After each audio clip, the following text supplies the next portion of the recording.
This is Health Matters, a podcast from Mayo Clinic where we discuss the latest medical advice, news, and research to help you live a happier and healthier life. My name is Kristen Meinzer. I'm a writer and journalist, and this episode, we're talking about common sports injuries to the elbow and shoulder. We all know the benefits of staying active, but sports can be tough on the tendons. And it turns out you can still get a sports injury without playing a sport at all. So, what are the early signs of injury, and what are some ways to prevent it? And is there anything you can do to heal faster? Our guest is Dr. Christopher Camp, an orthopedic surgeon and sports medicine specialist at Mayo Clinic in Rochester, Minnesota. He'll tell us how to keep our elbows and shoulders safe while on the court, on the course, and beyond. Dr. Christopher Camp, we are so thrilled to have you here today. Welcome to the show. Thank you so much. Honored to be here.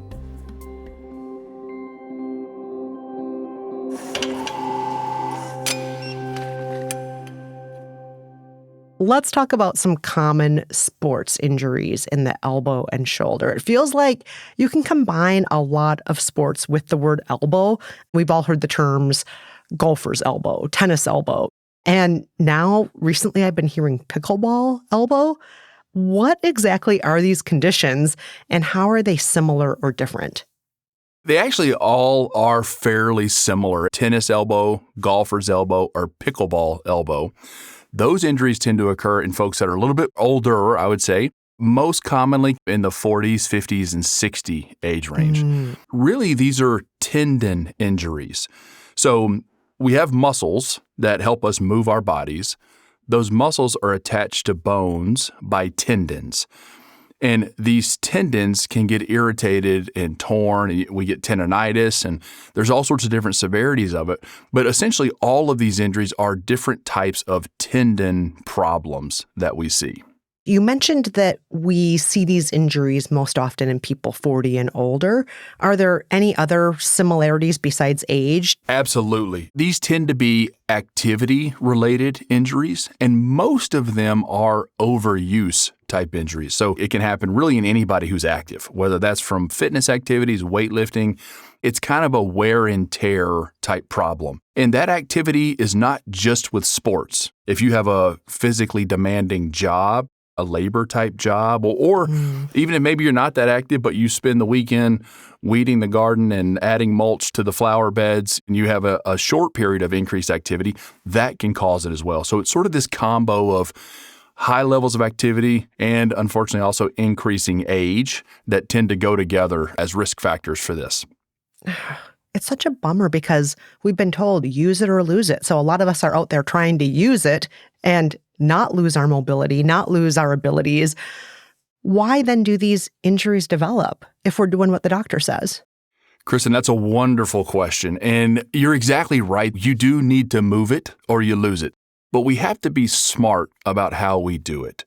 So yes, we need to be active, but we need to do it in different ways.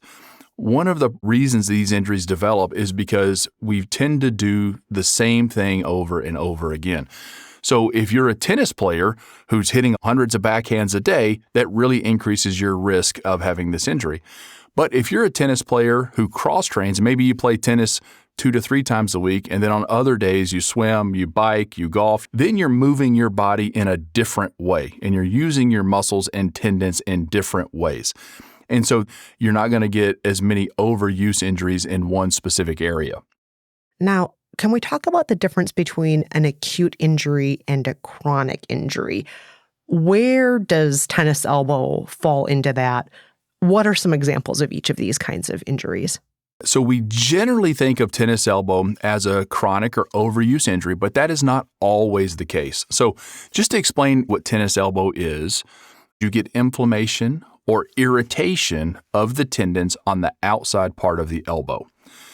It tends to happen from overuse, repetitive use. The tendons get stretched, they get irritated, you have small little micro tears. We're constantly injuring ourselves and our body is constantly trying to repair it. but sometimes it's really hard on the outside part of the elbow because we don't have a great blood supply to that area of the body. So it's challenging for the body to heal it. So that's how it tends to be a chronic problem. So you're kind of breaking it down. The body's trying to heal it at the same time, but the breaking down process is happening faster than the healing process. That's the most common scenario for tennis elbow. And the same is true for golfer's elbow, which is on the inside part of the elbow. But other than that, they're very similar to each other. However, you can have acute injuries, which acute just means a sudden onset where everything is normal and fine, and then you have a swing of a hammer or a swing of a club, and all of a sudden you just tear the tendon off of the bone. And you can tear a completely healthy tendon. So we have an older house. A couple years ago, I was remodeling it and ripping up some tile on the floor and did it for like 8 hours straight. My elbow wasn't conditioned for that, and I tore the tendon off the bone. So when you have acute injuries, it's typically something like a huge spike in workload doing something your body's not used to doing. That can result in the acute injury. Do you tend to see more of one type than the other? Acute versus chronic? We tend to see more of the chronic problems in our clinic because oftentimes for the acute injuries, people will take it easy for a few days, kind of relax and see if those go away. And those tend to go away faster. The chronic injuries tend to linger longer. What are the early signs of an elbow or shoulder overuse injury? And how do they develop over increased use or aggravation? So there's really three main symptoms that patients will get with any of these. And this is true of tendon problems around the elbow and tendon problems around the shoulder. Usually the first sign that patients will feel is going to be pain.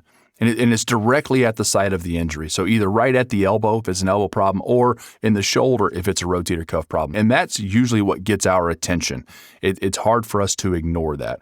The second one that we see is loss of motion. So we may notice that it's challenging for us to lift our arm up over our head or put it behind our back or fully straighten our elbow or fully bend it. So that tends to happen a little bit later or in more severe problems. And then lastly would be weakness. So the muscle's firing, it's kind of working, but just not as well as it used to. And that weakness actually comes from two different problems. One is that the tendon may be torn, and so the tendon itself is not as strong, but also there's something called pain inhibition of muscles, which means if you have pain, your muscles don't want to fire. They stop. They say, no, this hurts. I'm not going to do it. And so they sort of shut down. Oh, so smart. Yeah. Those muscles are smart. They are. And sometimes that's helpful for us, but sometimes it works against us. So you can have weakness from multiple different causes. That makes me feel kindness toward my muscles and appreciation, like, oh, you're trying to help me not hurt anymore. You should appreciate them. We have to abuse them a little bit to keep them strong, but then we have to respect them. When they speak up to us, we have to listen and respect them. The thing is, though, a lot of us are taught not to. I remember as a little kid playing sports. I played soccer. I played softball. I did some track and field. And I remember fellow players, coaches, and so on just saying, run it off, you got this, after something feels really painful or there's a bad fall or a collision or whatnot. What is the risk of playing through an injury, even though I was told to do it all the time? Yeah, there's risk in both directions. So there's risk if you stop doing the thing that you were doing, right? If you're playing a sport and you're being active, there are certainly risks associated with not moving your body and not exercising. And, those are very problematic. But there is also a risk when you're pushing through pain and you're trying to fight through something. So when I help patients through this, I try to tell them there's a few red flag things that you need to look out for that say, hey, this is serious. You need to change what you're doing. You can't just keep pushing through this. So a couple of those things are, if you have pain that lasts more than 24 hours, that's something that's real and you need to pay attention to it and you need to start modifying your activities. If you can no longer lift your arm up when you could previously, that's a substantial problem. You need to listen to that as well, and you have to back off and stop and change what you're doing. If you have any other unusual or concerning signs like numbness and tingling, which sometimes can happen in severe cases, you also need to pay attention to those. And then lastly, if the pain is getting worse, so even if it's mild, but it's trending in the wrong direction, that means you're on a bad pathway and you need to make some adjustments. But I would say if you have some discomfort that doesn't really impact your function, you still have full motion, you still have full strength, and that discomfort is getting better and it doesn't last more than 24 hours, then probably okay to just keep working through that and not get too concerned. That's reassuring.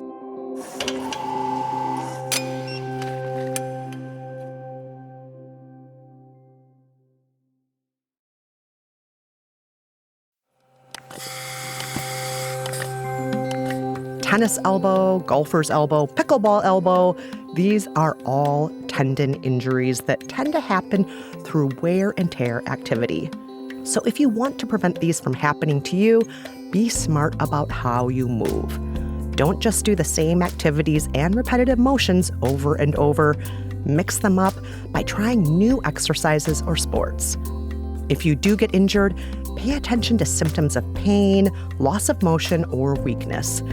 If the pain lasts more than 24 hours, if anything gets worse with time, or if you feel numbness or tingling, it may be a more serious injury. So you should get it checked out. Next, we'll talk with Dr. Camp about how to prepare ourselves to avoid future injury.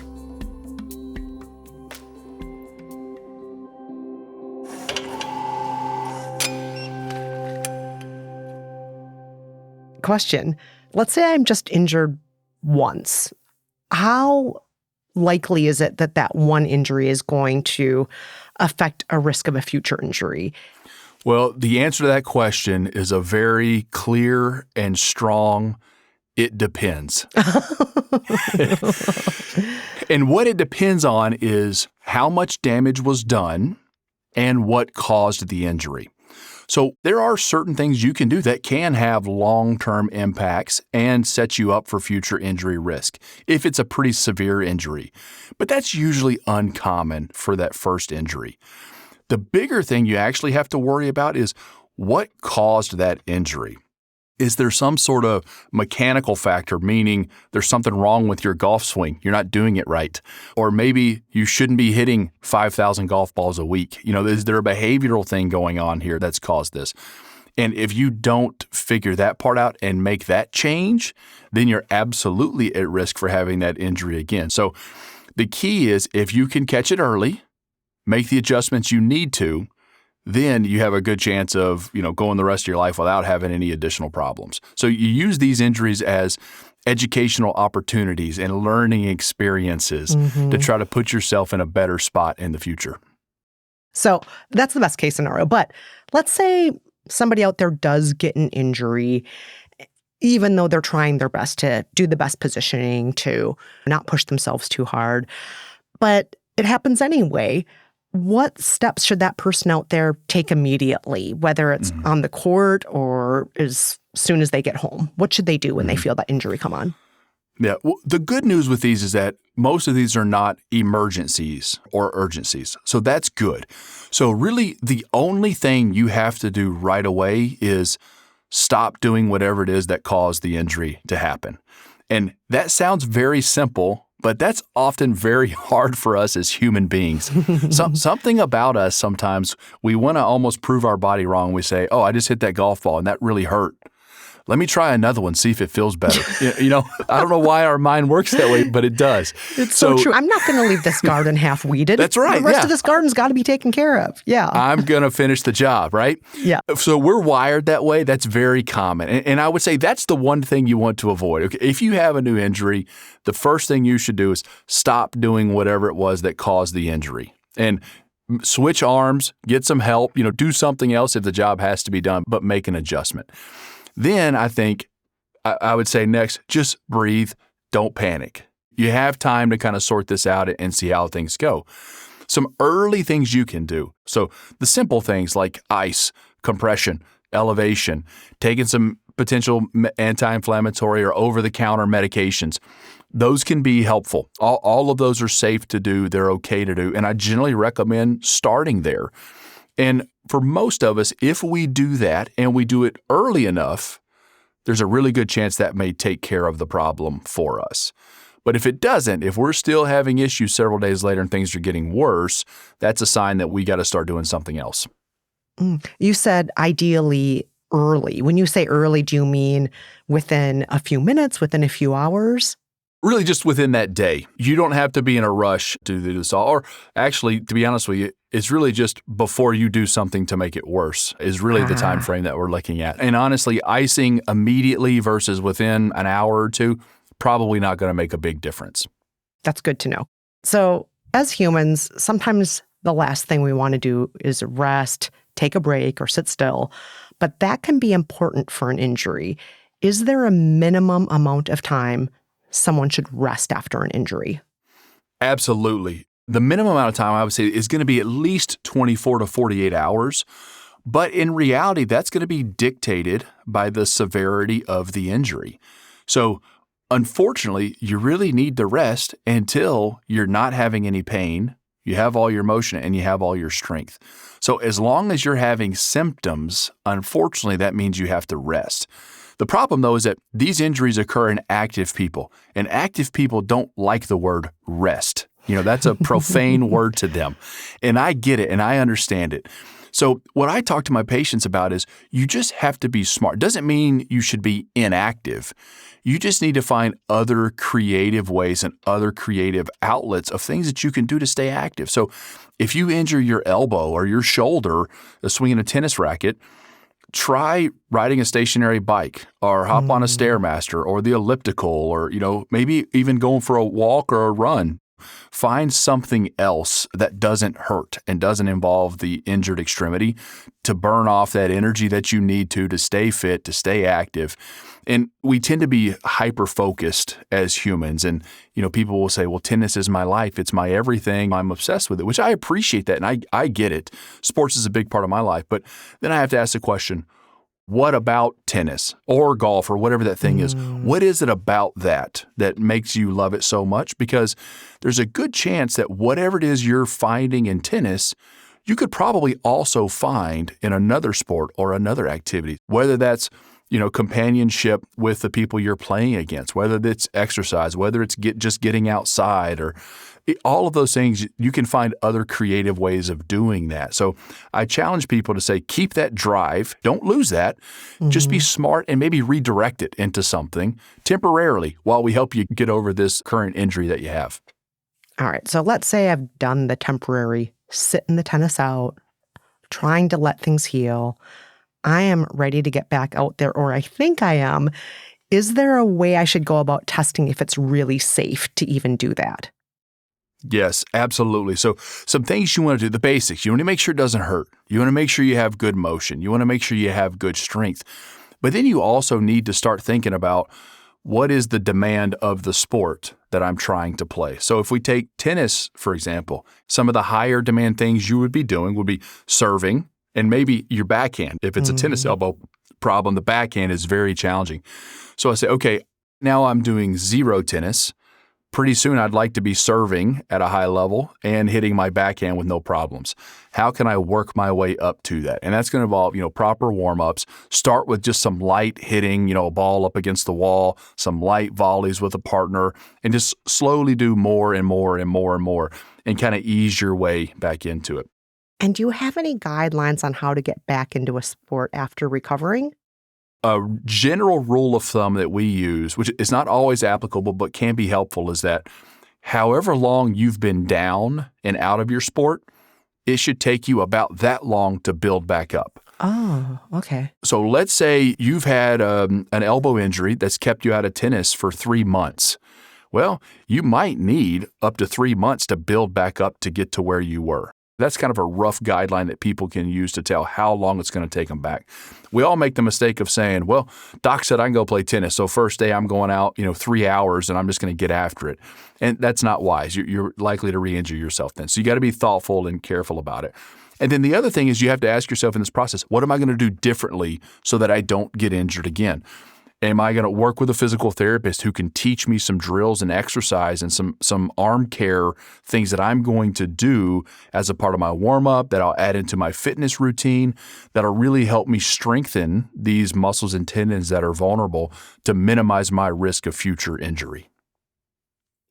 So much of the advice you're giving here is just follow my body's cues, pay attention if there's pain, pay attention to mobility, and so on. But as we've mentioned, there's a certain point, certain red flags where if the pain is getting worse or you don't have the same range of motion, you can't lift your arm or things don't improve after several days or weeks, you need to go see a doctor. What kind of treatment options do doctors provide in these cases? So we often start with the basics that I mentioned earlier, if those haven't been done yet. So medications, ice, those types of things. But for these tendon problems, physical therapy can be immensely helpful. So that is really probably the mainstay of treatment, whether it's a rotator cuff problem in the shoulder or a tennis elbow or golfer's elbow. There's great evidence that show physical therapy is probably the best treatment for that. So that's number one.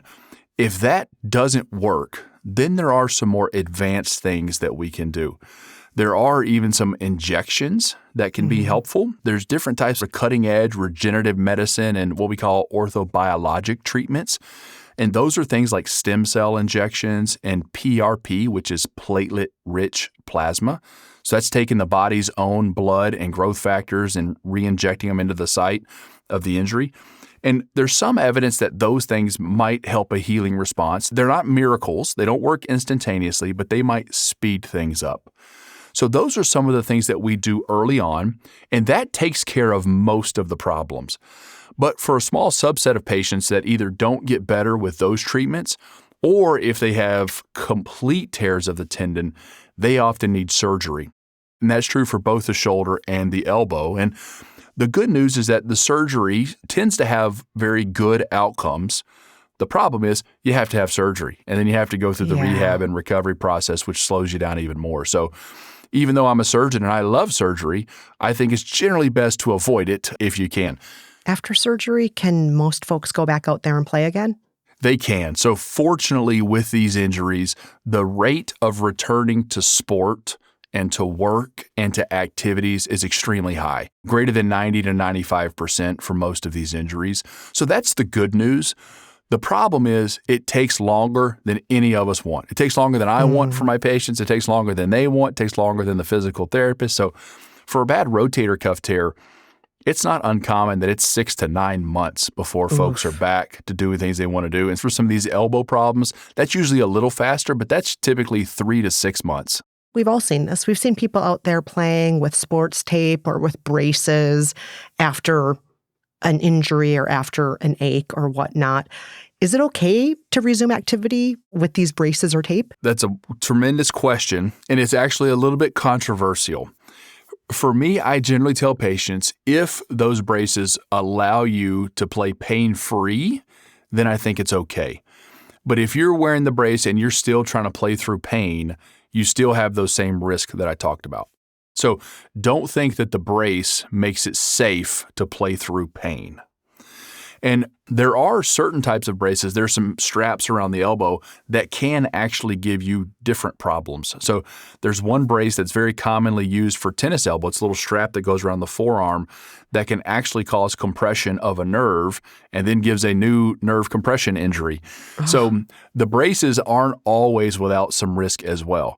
Let's talk about a more drastic situation. Let's say someone has been feeling pain in their elbow or shoulder. Let's say they're not doing any of the things that you're suggesting. They're not resting it. They're not keeping an eye on it. They're not icing it. They're just going out there and things are getting worse and worse and worse. They keep playing. The damage becomes very serious. What happens at that point when they finally say, okay, doctor, this is the thing that I've done to myself? You know, there's a long list of problems that can happen from that scenario, and they go beyond just making the injury worse. You might take something that was small and would have done fine with a little bit of rest and physical therapy, and you've turned it into a big problem that now needs surgery. So that's one potential issue. There are other issues, though, as well, because if you're out there and you're trying to play through pain because you have a torn tendon or muscle somewhere in your body, now you're going to be putting increased stress on the other muscles and tendons and joints in your body. So you're putting them at risk as well. And I can't tell you how many times I've seen patients that said, well, my elbow was bothering me a little bit, so I was using my shoulder more, and now I've got a shoulder and an elbow problem. So you can make these things exponentially worse if you do that, and you give yourself new problems. And it's interesting for these problems, especially around the elbow, 95% of patients will be able to heal this and get back to activities without surgery. So there's a pretty high chance of success with non-operative treatment if you catch it early. The longer you wait, the less likely that is to be successful and the more likely you are to need surgery.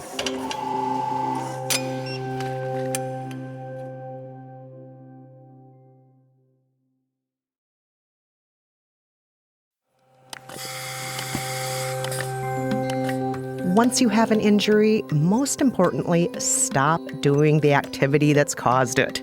And if you can't for some reason, make an adjustment so you don't injure the same body part further. In the meantime, you can treat the area with ice, compression, elevation, or over-the-counter medications. And of course, you'll need plenty of rest, which should last as long as you continue to feel the symptoms. It's also important to evaluate how the injury occurred. What caused it? Was it poor mechanics or something more behavioral? Finding out will help you prevent future risk. And when you feel well enough to return to the court or the golf course, you'll be able to work your way back up slowly with the proper technique. If the injury is more serious, you might need treatment through injections or even surgery. But don't worry, most people recover successfully to play their sport again. Still, don't wait too long to get treated, or you may make things even worse. Next, we'll talk about how to keep your body and mind healthy and primed for recovery.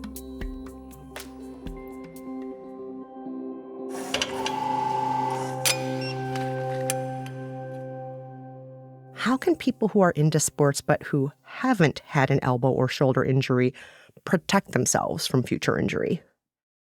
My message to somebody who's not injured yet is I would say, take warning and take heed of this.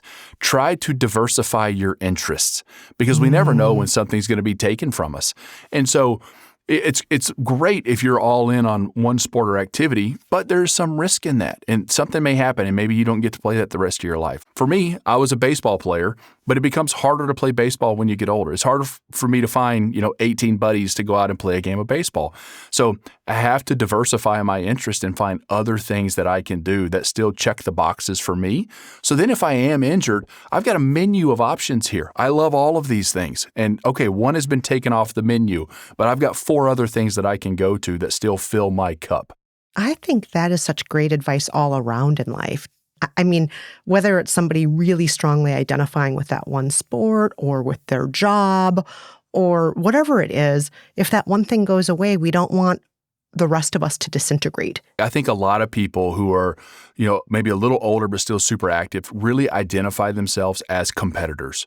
I'm still this active at this stage of my life, and now you're telling me that I'm maybe not that person that I thought I was and all my friends think that I am. So I think that part can be an identity crisis as well. So I tell people, if pushing yourself to the limits and achieving things that your peers are unable to do, if that's what drives you, that's okay.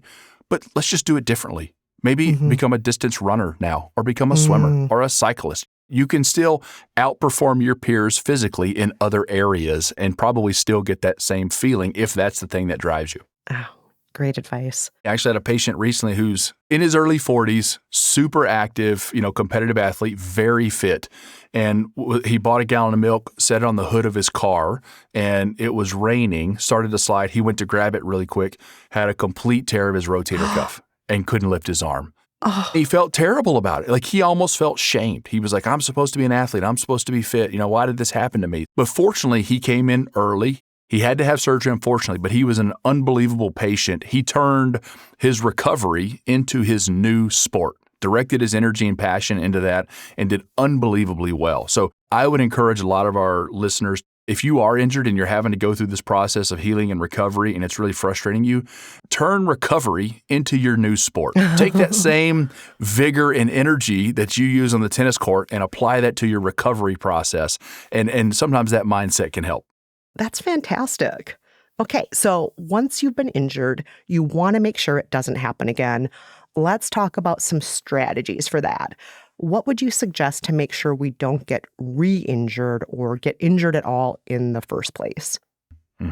So oftentimes people will think of sport as their form of exercise. which is okay. But if that's the case and you're really serious about the sport, you probably need to be doing some exercise to help you prepare for the sport. So if you're out there really playing tennis aggressively or pickleball aggressively or 36 holes a day in golf or whatever, you need to be doing some other training to prepare yourself. You can't just play tennis for 4 hours and not expect some consequences from that. So make sure that you take care of your body off the court as well. Get the sleep that you need. Eat the right foods that you need. Plenty of fruits and vegetables, high protein diet, eat clean, avoid the toxins, too much alcohol, too much smoking. Those types of things can really help prepare your body overall.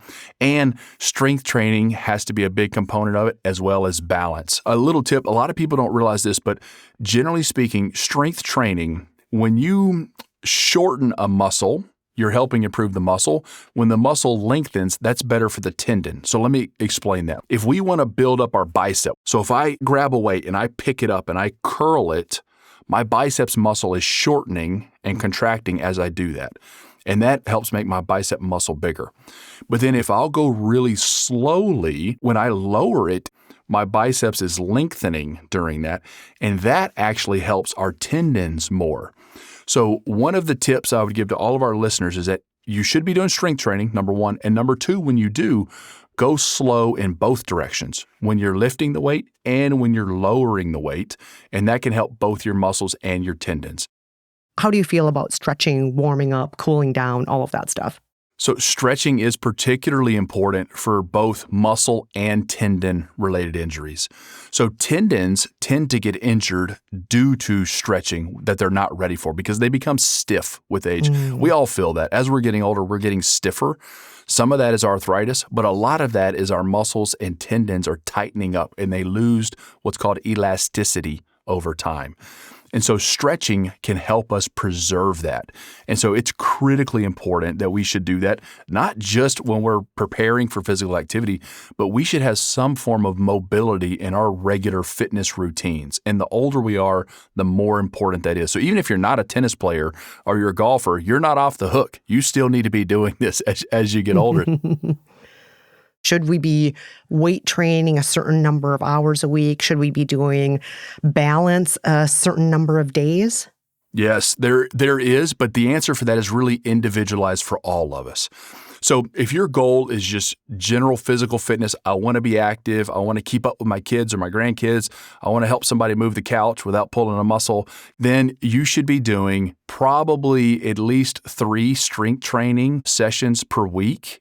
Maybe 2 to 3 cardio sessions per week, and at least 1 to 2 mobility and balance sessions per week. That's what you would do ideally. But if you're an athlete who's really focused on something, like if you want to play a sport that requires a lot of power and a lot of strength, then you're going to dial up the strength training part of that. Or if you're an endurance athlete who's going to be doing triathlons and Ironman races, you're going to dial up the cardio component of that. All right, so we already mentioned before that a lot of us have been brought up to maybe ignore our bodies or push through the pain, but knowing our bodies, especially our body's limits and when to take a break, you've said repeatedly, this is important. How can folks out there who aren't used to practicing body awareness start cultivating that right now? You have to think about how growth or improvement occurs. So growth and improvement occurs through repeated cycles of stress and recovery. And what I would tell people is that it's hard to take a break, but it's much easier if you plan for the break and you realize that the break is actually going to help your performance. So I think a lot of people think if I'm resting or I'm taking a break, that means I'm soft and that means I'm not getting better. Not true. If you do it thoughtfully and strategically, it will actually enhance your performance. And if you have any question about that, just look at professional athletes. Professional athletes know there's been more information and data that has come out on workload management, and it's shown very clearly that you have to have periods of rest and recovery in order to keep pace for the time that you're stressing your body. Yeah, this is part of my performance plan, this rest I'm taking. What other injury prevention practices are key, in your opinion? So mobility is a huge one. Rest and recovery is another one. Mixing up your sports is a third one. And then lastly is sport-specific training. So if you're really passionate about a specific sport and you want to do it a lot, you should probably think about doing some sport-specific training. And so you can look online, be careful, make sure the quality of it is okay, or you can meet with a physical therapist, a personal trainer, strength and conditioning coach, and say, hey, here's what I want to do. I want to get better at golf. Okay, golf is a rotational sport. You're not doing any rotational work. Let's add in some hip and trunk rotation exercises and things to do to help prepare you specifically for your sport. So that can be really helpful. So make it sport specific and get some help. You can't always do all of this on your own. Do you have any tips about promoting overall joint health? I do. There are a lot of supplements on the market. In reality, some of those supplements have shown some benefit in certain populations, but generally speaking, there is no one fix-all, cure-all supplement or pill that you can take to fix this. So I usually tell folks, don't start there. If you're going to invest time, effort, and energy into improving your joint or musculoskeletal health, put your time in the place where you're going to get the highest return on your investment. And those things would be your sleep, your nutrition, and your exercise. And it sounds boring, and maybe that's because it is. But those are the things that have just immense amounts of evidence behind them that show that they can really help. Once you feel like you've optimized your sleep, your nutrition, and your exercise, then it may be worth fine-tuning and playing with some of the supplements and having some different levels tested and things like that to see. It's not as exciting as a magic pill, but we can all do it. Unfortunately, though, most of the meaningful things are kind of boring. Honestly, one of the greatest superpowers humans can have is the ability to do boring things consistently over the long term.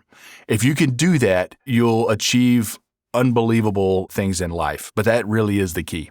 I love that so much of the advice you're giving isn't just how to be healthier or to recover from an injury or to prevent an injury, but just how to live a more balanced life overall. And all of this advice has been fantastic today and just so encouraging. I've really enjoyed this conversation, Dr. Camp.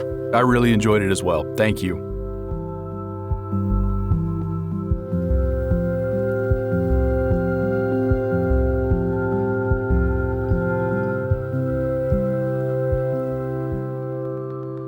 Remember that your main sport shouldn't be your only source of exercise. If you do one sport often, you'll also need to train for it through stretching and conditioning. When in doubt, go to the basics. Take care of your body through proper sleep and nutrition. Avoid drinking and smoking. Do strength training and practice balancing exercises. These will also keep you in the best shape to perform well. Sport-specific training can also give you an added edge. And don't forget, exercise is important, but so is rest and recovery when needed.